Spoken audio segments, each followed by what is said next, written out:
So eto guys, back to business na po tayo. So may shoutout sa lahat ng ating mga subscribers yan. Tatanungin po natin si Ate Winnie kung ano po nagiging countermeasure natin sa nakaraan 3 araw na tayo ay close po at tayo po ay nanonood ng mga balita. So nakikita po natin yung mga katim kasari po natin dyan na talagang lubog sa baha at talagang hindi po talaga maiwasan na manghinayang dun sa mga nalubog sa baha at talagang nakakapanghinayang yung mga paninda. So wag po tayong mawalan ng pag-asa guys at isip po natin yung ating mga sarili at yung ating mga pamilya at alam naman po natin na kahit hanggang dun sa Albay, yung mga kababayan natin dyan sa Albay ay talagang nakakaranas po talaga sila ng malakas na ulan at saka hangin kaya nalubog-lubog po yung mga panghanap buhayan nila. So nakita ko po doon sa news yung mga sari-sari store ay talagang nakakapanghinayang at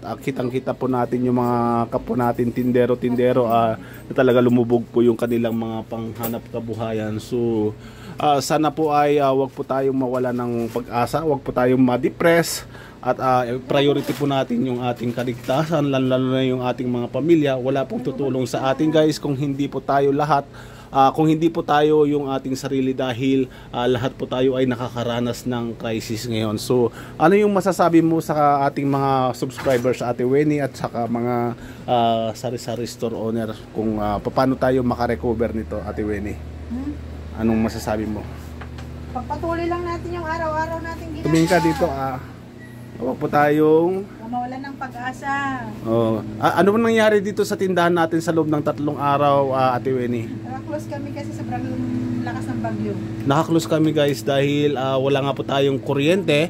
Tapos wala din pong lumalabas na tao at bumibili. Yung ating ice cream, mga frozen food ay talagang natunaw po lahat at marami po tayong nasirang paninda. So ayun nga yung ating kailangan dapat tanggapin dito kapag yung nature na po ang nakasalanta sa atin. So hanggang ngayon guys ay nakakaranas pa rin tayo ng konting pag-ulan at saka malakas na hangin, pero palabas na po dito sa Ilocos Norte yung bagyong Catherine. So wag po tayong mawalan ng pag-asa. Yung ating mga palayan ay talagang daanan na po ang malakas na tubig at saka mga hangin ay malapit na pong ma-harvest yung ating palayan guys, ay talaga nga pong nasira na at dumapa na at talagang wala po tayong magagawa doon guys. So wag po tayong ma-depress o ano pa man yung ating mga iniisip. Lumaban po tayo sa hamon ng buhay.